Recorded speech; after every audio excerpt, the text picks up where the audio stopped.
Bueno, eu son Fernando Vázquez Arias e hoxe vou a falar de meu pai que José Vázquez Marín, que se iniciou na música pois aos 8 anos de edad na banda de Bisantoña,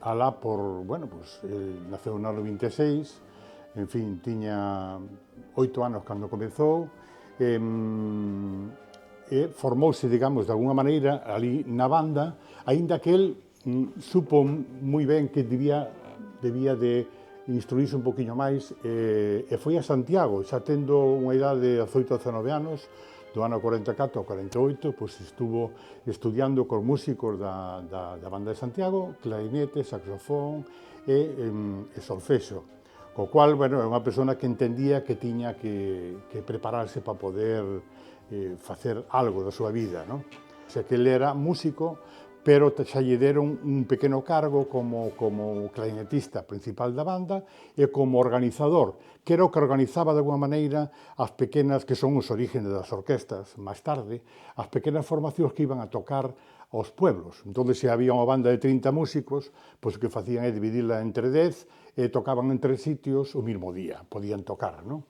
Entón, ele era o encargado de facer todo eso, e de levar as cuentas da banda e de tamén buscar os directores. Cantaba, iso era unha cousa excepcional porque non o facía nadie en aquel momento. Cantaba acompañado da banda. Entón, no momento dado, subíase a un taburete e cantaba e a banda acompañaba. Iso era pois, algo distinto que facían eles e que non facía nadie, porque tiña unha persona que cantaba.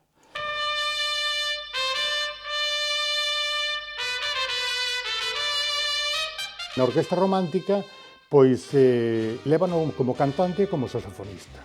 Ali estuvo, ni máis ni menos, que hasta o ano 64, cando viñamos para Melide, de toda a familia, viñamos de Pezobre. El era, ni máis ni menos, que era un labrego que tocaba música, o sea que non había outra cousa, era unha persona de campo.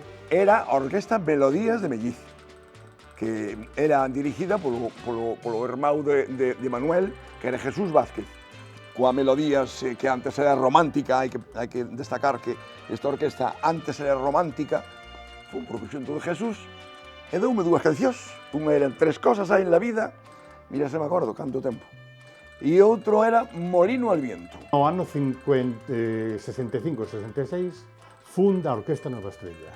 Funda a Orquesta Nova Estrella con músicos da comarca, con músicos que viñan ou de Bisantoña, de San Román. Soy Mereque, que actuei na Nueva Estrella no 1965, que tocaba o contrabaixo, bueno, primeiro aprendín, bueno, a música, prometeume o zapateiro, bueno, era José Vázquez Marín, pero conocido polo zapateiro. Dixo, aprendoche a música e vas tocalo o contrabaixo. Bueno, pois xa está, estuve en 3 meses.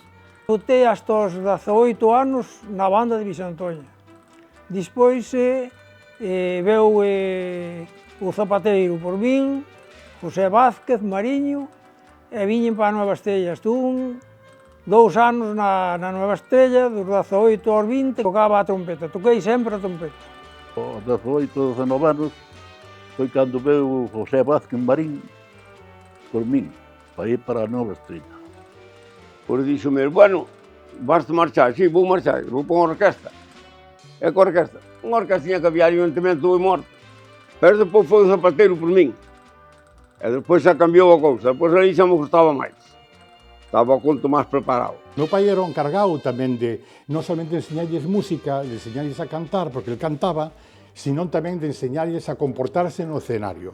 Entonces, toda esa preparación, el tiña e sabía como chegar ao público, e tiña tamén unha visión de como vender a orquesta, porque el tiña esa vena empresarial, esa vena que, de alguma maneira, xa lle ven da banda, xa tiña a relación cas comisións de festas, xa tiña que buscar os directores, en fin, el xa tiña un bagaje, digamos, de social, de intercambio ca sociedade, que non tiña outra xente.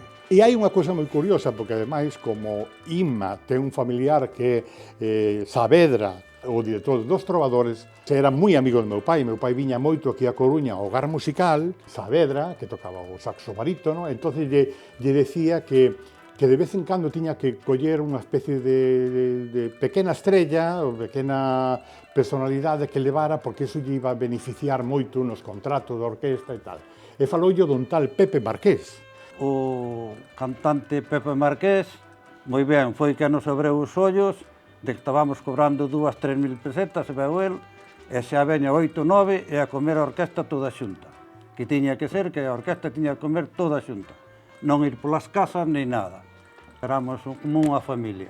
Pepe Marqués era un cantante que había estado en Londres, cantaba na SWAT, era un tipo con un saber estar excepcional, ¿no? Porque viña acostumbrado e un percha, además, era boxeador, era un tío deportista. Entonces chegou, foi unha cousa curiosa, porque meu pai contrato, pero os músicos empezan a dudar si van a poder ganar para eles. Porque, claro, si tienen que pagar tanto a un cantante que ven desde a Coruña, gastos, hoteles, pensión, o que fora, ¿no? Entonces, meu pai solucionou eso dicindo, non os preocupedes, eu vou cambiar a forma de pagaros, entonces o que vou facer é, os pago por fecha, vos non arriesgades nada, e arriesgou todo. Entonces, sí, o zapateiro dixeme, non, daquela ganabas pouco. Dixo, eu vou-te axustar, cada salida que tiñamos ti vas ganar tanto.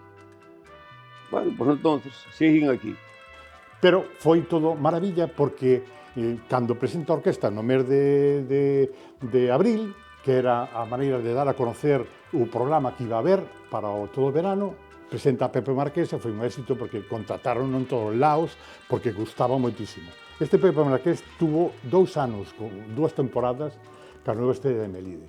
Entón, bueno, para que vexamos un pouco de como tiña que armar el todo o tinglao para poder ter unha orquesta nun sitio onde non se daba, porque ainda que estaba a banda de Bisantoña, pero había que buscar outros intérpretes, solistas que viñan de Lugo, que viñan de Curtis, que viñan da Coruña, que viñan dun lado, que viñan do outro, e tiña que buscalos. E aí, pois, Alfonso Saavedra foi tamén que no orientou en ese tipo de historias, porque estaba máis conocedor. É unha cosa que destacaría del, sobre todo, é a visión empresarial. De feito, el montou o bar con miña nai, con Esther Arias Pérez, unha casa de comidas, en fin, que daba de comer a toda a xente do contorno. Ese bar centro musical, que era tamén un sitio onde os músicos da zona pois viñan ali, falar con el, incluso moitas orquestas que viñan de Coruña dun lado, pois pernotaban na nosa casa, comían e dormían. Monta unha discoteca, non a unha edad de 30 anos, senón el ten 54 anos cando monta a discoteca Pepe se Melide. O que eu aprendín con el, cando eu toco con el, o que aprendo é a gestión, como el gestiona todo o tema cos músicos, a psicología que ten para poder levar os proxectos a cabo, como vende, como ten a visión da publicidade. En fin, unha persona avanzada para a época, sendo unha persona que viña dunha familia totalmente humilde, humildísima, ¿no?